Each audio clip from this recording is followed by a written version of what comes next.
ये हम आज जो है भारतीय संस्कार के बारे में पढ़ने जा रहे हैं। पिछला चैप्टर में हमने पढ़ा था स्वामी दयानंद के बारे में और कुछ नीति श्लोक भी पढ़े थे। उन सब सारे को नहीं देखें तो जा कर करके आप देख सकते हैं।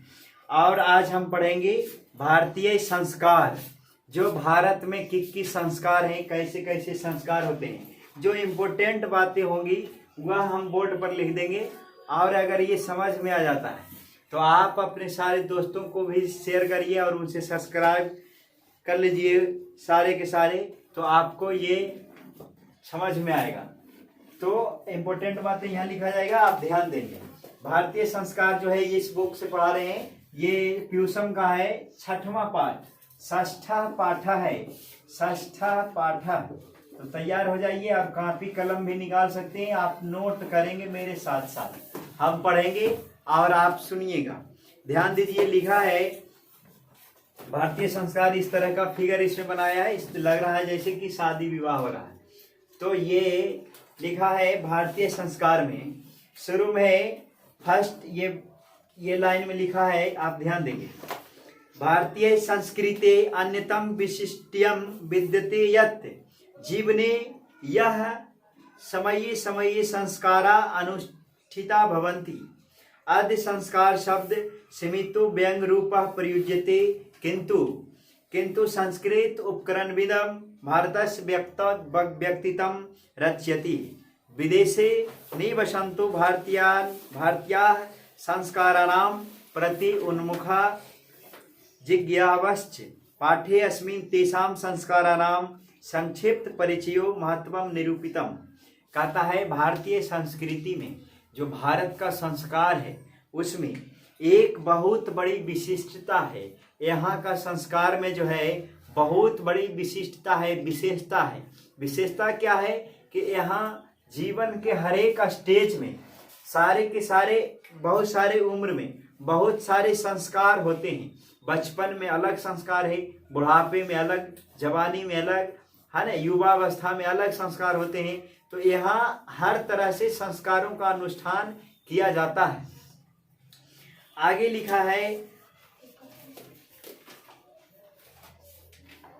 तो समय समय पर अनुष्ठान होता है। आद्य संस्कार शब्द सीमितो व्यंग रूपीय प्रयुज्यते, किंतु संस्कृति उपकरणमिदं भारतस्य व्यक्तित्वं रचयति। आज जो है संस्कार शब्द का कोई वैल्यू नहीं रह गया है, ये किताब में लिखा है। संस्कार जैसे पहले संस्कारी आदमी अगर होता था तो आदमी क्या बोलता है अपने माँ बाप के अनुसार से क्या बोलता है शादी विवाह करता था। लेकिन आज संस्कार को तहस नहस करते हुए सब क्या बोलता है अपने मन से शादी विवाह कर लेता है नहीं, तो उसका संस्कारहीन आदमी उसको कहा जाता है, वो संस्कारहीन हो गया। आगे लिखा है, तो और भारत का संस्कृति जो है भारत के व्यक्तित्व का रचना करता है। आप ये जानते हैं, अगर मान लीजिए कोई विदेश में भारतीय रह रहे हैं, अगर कोई भारत में रहने वाले कहीं विदेश में चले गए हैं तो वो भी अपने संस्कृति के प्रति जिज्ञासु रहते हैं, है ना, और वह अपने जिज्ञासु रहते हैं, यानी कि अपना संस्कार भूलते नहीं हैं। बहुत सारे लोग ऐसा है कि जो भारत से चल गया विदेश में, विदेश वाला को देखे होंगे टीवी वगैरह में आते हैं, तो है ना, आजकल तो लड़का फटल जींस पहनता तो चलता, लेकिन लड़की भी पहनता है। तो ये सब टीवी में देखने को मिलता है, नहीं मिलता है, तो वो सब सारे के सारे संस्कार खत्म हो चुका है। लेकिन अगर कोई भारत का चला गया विदेश में तो वो भी भारत के रंग रूप में ही रहेगा। यही संस्कार है, यही लिखा हुआ है इसमें। आगे है, पाठे अस्मिन् तेषां संस्काराणां संक्षिप्तः परिचयो महत्वं निरूपितम्।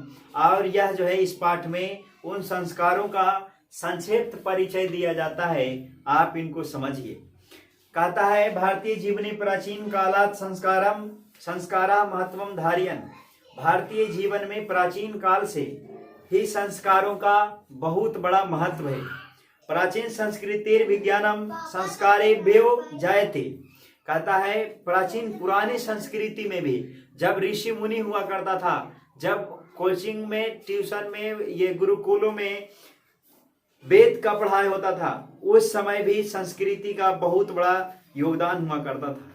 और यहाँ ही अत्र ऋषि नाम कल्पना आसीत यत्, यहाँ ऋषियों का कल्पना था कि जीवन के मुख्य मुख्य अवसर पर, जब जब मुख्य अवसर होगा उस समय वेद मंत्रों का पाठ होना चाहिए, वेद मंत्र को पढ़ा जाना चाहिए और वरिष्ठानाम आशीर्वाद लेना चाहिए। होम परिवार सदस्यों सम्मिलनम च भवेत, और परिवार के सदस्यों को एक दूसरे से मिलना जुलना होता है। जैसे कि बिहार में आप जानते हैं सबसे बड़ा पर्व छठ पर्व मनाया जाता है।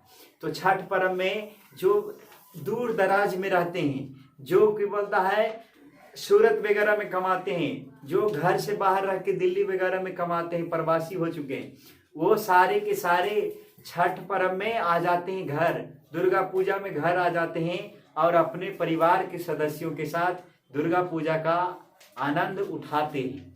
ठीक है, तो ऐसा कहा जाता था कि जीवन के मुख्य मुख्य अवसर है, जो शुभ अवसर है, उस समय की बोलता है मनुष्य को परिवार से मिलना जरूरी होता है।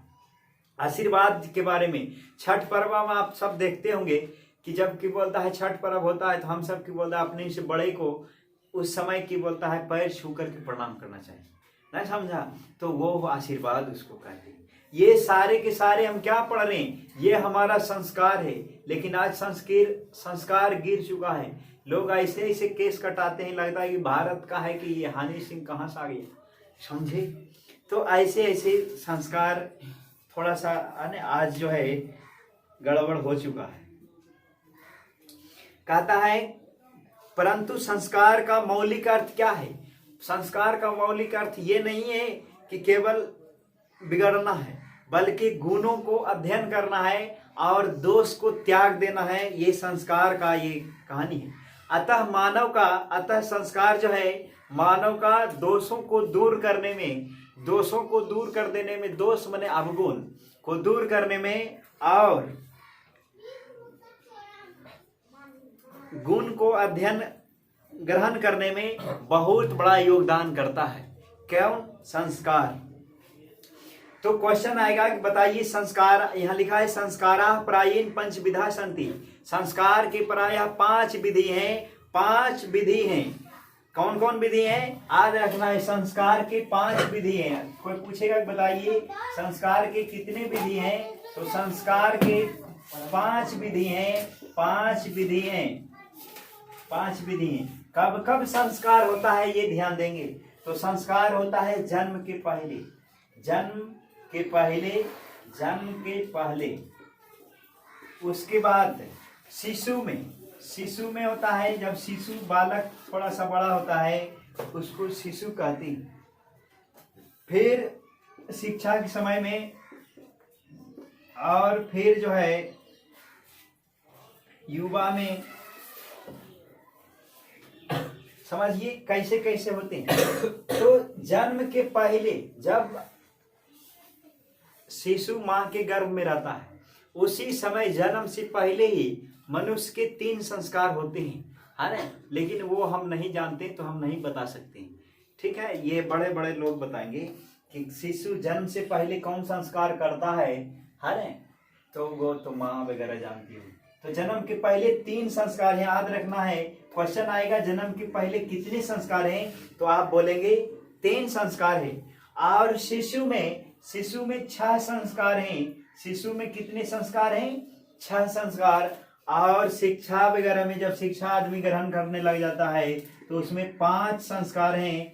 5 संस्कार हैं।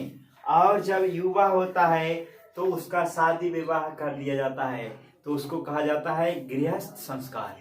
ठीक कहा जाता है गृहस्थ संस्कार। तो युवा वगैरह में, युवा में भी एक आता है गृहस्थ संस्कार, इसमें लिखा है गृहस्थ संस्कार।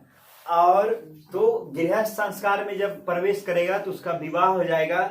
और एक होता है मरने के बाद एक संस्कार है जिसका नाम है दाह संस्कार। आप नाम सुने होंगे। जब दाह संस्कार कर देगा तो सारे संस्कार खत्म हो जाएंगे। इस प्रकार से जोड़िए।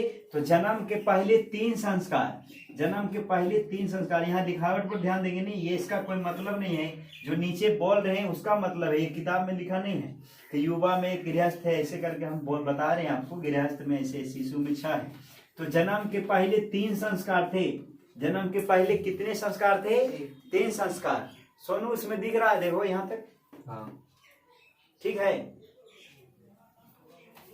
तो जन्म के पहले 3 संस्कार होता है ना। हम सब जन्म ने लिए थे तो मेरे लिए 3 संस्कार किया गया था, इसका मतलब बात समझे।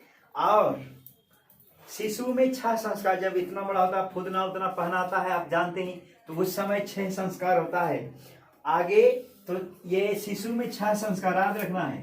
शैशवा सटी, तो शिशु में 6 संस्कार। और विद्यार्थी जीवन में कितने संस्कार होते हैं? विद्यार्थी जीवन में होते हैं 5 संस्कार। और एक होता है गृहस्थ जीवन में। गृहस्थ जीवन में विवाह एगो संस्कार है, वो होता है 5 विवाह एगो संस्कार है।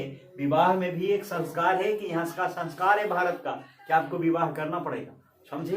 तो ये संस्कार है। आगे एक जो है मरने के बाद एक है, मरने के बाद एक है, एक संस्कार है। तो इस तरह से ठीक हो गया। 3 छोटी 9, 9 5 14, 14 विवाह करने वाला एक 15 और एक मरने वाला 16। इस प्रकार से 16 संस्कार होते हैं। याद रखना है आज के बाद कि संस्कार जो है 16 है। एग्जाम में आते हैं कि संस्कार कितने हैं? 16। ऐसा कहा जाता है कि श्रृंगार भी कितने हैं? 16 हैं। 16 श्रृंगार भी होते हैं, नहीं समझा? तो याद रखना है 16 संस्कार हैं। कब कब है? जन्म के पहले 3, शिशु में 6, विद्यार्थी में 5 और गृहस्थ जीवन में 1, विवाह के रूप में मरने के बाद 1 गृहस्थ, 10 संस्कार। और इस प्रकार से आपको जला दिया जाता है। आपका कहानी खत्म। फिर से आप जब जन्म लेंगी तो फिर से इस तरह से 16 संस्कार में ही समा करके रह जाएंगे। आगे कह रहा है एवं 16 संस्कार भवन्ति। इस प्रकार से 16 संस्कार होते हैं। टोटल 16 संस्कार होते हैं। जो बात इंपॉर्टेंट है वही हम नोट कर रहे हैं। 16 संस्कार होते हैं, कुल मिलाकर के 16 संस्कार भवन्ति। जन्मस पूर्वस्य संस्कारेषु, जन्म के पहले कौन कौन संस्कार हैं हम उनको समझा नहीं सकते हैं। लिखा है गर्भाधानम। गर्भाधानम माने होता है जन्म के पहले 3 संस्कार हैं, उनमें कौन कौन है? तो पहला है गर्भाधानम, पुष्पनम और सीमंतोनयनम। याद रखना है। तो ये जो माँ का गर्भ में जब शिशु रहता है तो उस समय वहाँ शिशु अच्छा से रह सके, इसलिए संस्कार ऐसा किया जाता है। ये सब माँ वगैरह करती, आगे बढ़ती। इस प्रकार से जन्म के पहले 3 संस्कार हैं। कौन कौन? पुष्पनम, सीमंतोनयनम और गर्भधानम। तो इसको याद रखना है। अत्र यहाँ जो है गर्भरक्षा गर्भस्थ संस्कार रोपणम गर्भवत्याश्च प्रसन्नता चेति प्रयोजनम कल्पितमस्ति। यहाँ जो है गर्भ रक्षा के लिए और गर्भ में स्थित शिशु को संस्कार का स्थापना करने के लिए, गर्भवती के प्रसन्नता के लिए ये सब आयोजन किए जाते हैं। आगे लिखा है शैशव संस्कारेषु। शिशु में जब आदमी जब जन्म ले लिया तो 3 संस्कार तो होगा, या फिर शिशु जब होगा, छोटा बालक होगा, तो उस समय 6 संस्कार किया जाएगा। उस समय जात क्रम, उसका जात पता चलेगा, कौन सा जात से है उसका जात रखाएगा। नामकरणम उसका नाम रखाएगा, नाम धराएगा। क्या नाम है? निष्क्रमणम होता है घर से बाहर निकालना, ये सब वगैरह है ना। वो सब संस्कार पहले हुआ करता था, अब तो बहुत कम हो गया ना। आजकल तो सारे संस्कार को ताखा पर रख दिया है, नहीं समझा? जूता पहन के पूजा करने जाता है, जींस पैंट पहन लेता है, नहीं समझा? हाँ आगे बढ़ते। और अन्न प्रशासनम चूड़ा कर्म, कान को छेद दिया जाता था। ये सब कान बेधे वाला ये सब बोलता है संस्कार पहले हुआ करता था। शिशु वगैरह में आपने देखा होगा, पुराने सीरियल देखिए श्री कृष्णा राम, तो उसमें देखेंगे कि कान वगैरह है ना छेद दिया जाता था, ये सब किया जाता था। तो शिशु में हम पढ़े 6 संस्कार होते हैं। देयर आर 6 संस्कार इन चाइल्डहुड। आगे कहता है शिक्षा संस्कारेषु अक्षरारंभ। शिक्षा संस्कार में अक्षर आरंभ, उपनयनम, वेदारंभ और केशान संस्कारम, समावर्तन संस्कार प्रकलिप्ता। इसका मतलब हुआ कि शिक्षा संस्कारों में कौन कौन आता था? तो वहाँ संस्कार होता था कि अक्षर आरंभ किया, क ख ग घ लिखना सीखेगा।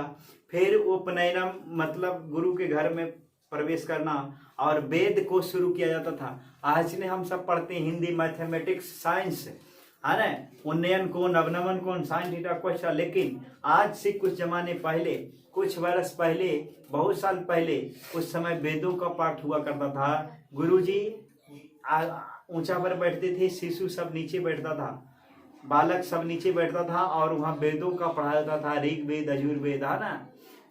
तो ये सब सारी बातें तो, और वेद आरंभ तो करते थे। केशांत समावर्तन संस्कार, और जो बालक गुरु के यहाँ पढ़ेगा, जो बालक गुरु के यहाँ रहेगा, उसका केशांत संस्कार भी किया जाता था। केशांत संस्कार की होता है मतलब केश को अंत कर दिया जाएगा। केश अंत मतलब वहां एकदम टकला होकर के रहना, कृष्ण भगवान रहे चाहे राम भगवान, सबको टकला कर दिया जाएगा। बात समझे? तो केशांत संस्कार हुआ करता था। अरे आपको हम ऐसी पढ़ा रहे बिना केशांत संस्कार के, समझे?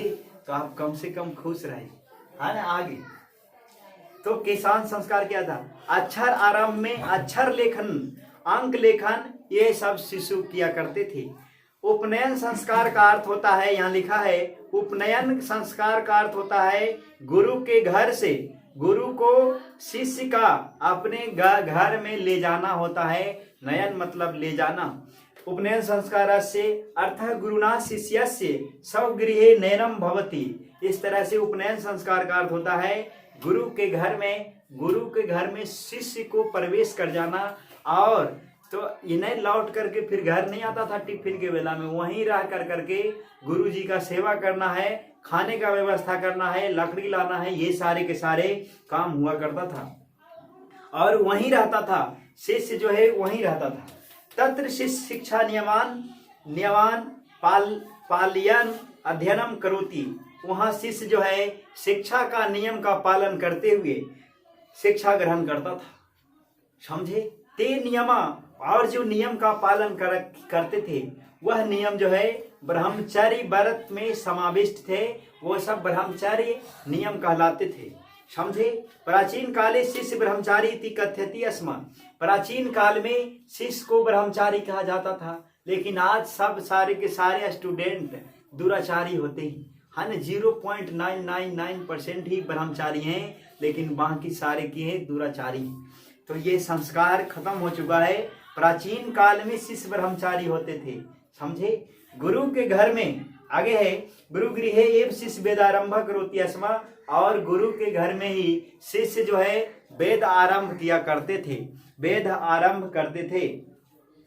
वेदानाम महत्वानाम प्राचीन शिक्षायाम उत्कृष्ट मन्यते स्म। और वेदों का महत्व प्राचीन शिक्षा में, पुराने शिक्षा पद्धति में बहुत उत्कृष्ट माना जाता था। आगे है, केशांत संस्कारे गुरु गृहे एव शिष्यस्य प्रथम क्षौरक्रम भवति। और केशांत संस्कार जो है गुरु के घर में ही किया जाता था। गुरु के घर मतलब केशकांत कहाँ किया जाएगा? गुरु के घर में ही किया जाएगा। गुरु का घर मतलब गुरु जी जो जहाँ रहते थे, गुरु जी भी पहले बहुत सुंदर हुआ करते थे। आगे बढ़ते हैं, आज गुरु भी बहुत दुराचारी होते हैं, बहुत सारे, आगे बढ़ते। तो प्राचीन शिक्षा में कौन सा महत्व ज्यादा था? मैथमेटिक्स का नहीं, वहां वेदों का पढ़ा होता था, ऋग्वेद, यजुर्वेद, अथर्ववेद, सामवेद, इस तरह से। तो प्रथम क्षौरक्रम होता। अत्र गोदानम मुख्य कर्म, और यहाँ जो है गौदान मतलब गाय का दान मुख्य कर्म हुआ करता था। अतः साहित्य ग्रंथेषु अस्य नामांतरम गौदानम संस्कारम अपि लभ्यते। और बहुत सारे साहित्य ग्रंथों में इस संस्कार का नाम गौदान संस्कार भी रख दिया गया है, गौदान संस्कार भी मिलता है। समावर्तन संस्कार का उद्देश्य जो है शिष्य का गुरु के घर से गृहस्थ जीवन में प्रवेश करवा देना, ठीक है। तो ऐसा देखें हम सब कि समावर्तन संस्कार का मतलब क्या होता है? समावर्तन संस्कार का अर्थ होता है कि गुरु का काम है कि शिष्य को गृहस्थ जीवन में प्रवेश करवा देना, अर्थात गुरु का काम है कि शिष्य को ये गृहस्थ जीवन मतलब विवाह करवाना, ठीक है। आपने देखा होगा विश्वामित्र जो थे वो राम का विवाह करवाने के लिए उनको जनकपुर ले जाते हैं, है ना, और वहीं से उनका शिक्षा खत्म हो जाता है और अपना ये सारे काम चलाते हैं। तो ये पुराना उदाहरण वही है जो वेदों का पढ़ाई होता था उसमें। आगे बढ़ते हैं। तो उस समय गोदान संस्कार होता है। तो गुरु के घर से गृहस्थ जीवन में प्रवेश कर जाना होता है। शिक्षा के अवसर पर गुरु जो है शिष्य को उपदेश दे करके घर भेजते थे। क्या कहते थे? उपदेशों में बोलते थे, उपदेशेषु प्रायेण जीवनस्य धर्मा प्रतिपादयन्ति प्रायः सत्यम वद धर्म चरम स्वाध्यात्मना प्रमदः इत्यादि। कहता है कि उपदेशों में प्रायः गुरुजी उपदेश दिया करते थे कि धर्म का आचरण करिए, धर्म का पालन करिए और सदा सत्य बोलिए और स्वाध्ययन करिए। विवाह संस्कार पूर्वक में मनुष्य वस्तुतः गृहस्थ जीवनम प्रविष्टि। विवाह के पहले ही मनुष्य जो है गृहस्थ जीवन में प्रवेश कर जाता था। पर विवाह जो है पवित्र संस्कार माना जाता है। विवाह की होता है एक पवित्र संस्कार है, एक पवित्र रिश्ते हैं। तो विवाह के बारे में कह रहा है। तो लास्ट वो तो गृहस्थ जीवन में विवाह का ही संस्कार होता है। तो यहाँ बहुत सारे कर्म कांड होते हैं, बहुत सारे, कितना लोग बिजी रहते हैं विवाह में। 1 महीना पहले से ये लगाओ, नहीं समझा, इन्हें डीजे बंद होने, बाजा लगाओ, अन्य है। तो बहुत सारे लोग बिजी रहते हैं। दही जमाओ, यह हुआ, भोज करो, नवता दो है, रसगुल्ला छानो, यह क्या क्या बहुत सारे हैं, मड़वा छाड़ो, है ना, देखो सारे कुछ लिखा हुआ है। विवाह संस्कार के पहले मनुष्य वस्तुतः गृहस्थ जीवन में प्रवेश करता है। विवाह पवित्र संस्कार माना जाता है। यहाँ बहुत सारे कर्म कांड होते हैं। तेसु उनमें बागदानम, मंडप निर्माणम, मन मड़वा का निर्माण करना है विवाह के घर में। वधु गृह है, वधु का मतलब होता है दुल्हन और वर का अर्थ होता है दूल्हा, जिसको दूल्हा कहते हैं। तो वधु के घर में मतलब दुल्हन के घर में वर पक्ष माने दूल्हा का पक्ष का स्वागत किया जाएगा। ये संस्कार है, नहीं समझे? ये नहीं कि सोया भोंकना बनाती काएगा, समझे? आगे तो ये लाजा होम मतलब आग जला कर करके, है ना, उस समय किया जाता है। फिर सप्तपदी का मतलब होता है जो 7 फेरे लेने का संस्कार है, उसको सप्तपदी कहते हैं। फिर सिंदूरदान, फिर भोर में सिंदूरदान किया जाता है। इस तरह से सभी जगह समान रूपेण विवाह संस्कारस्य प्रायेण आयोजन भवति। इस तरह से सभी जगह पूरे बिहार में, भारत में सारी जगह विवाह संस्कार का आयोजन इस तरह से होता है। उसके बाद गर्भाधानम संस्कारा पुनरावृत्तन्ते जीवन चक्रम च भ्रमति। इस तरह से संस्कार का फिर से जीवन चक्र चलते रहता है। मरने के बाद मरणादंतरम अंत्येष्टि संस्कार अनुष्ठीयन्ते।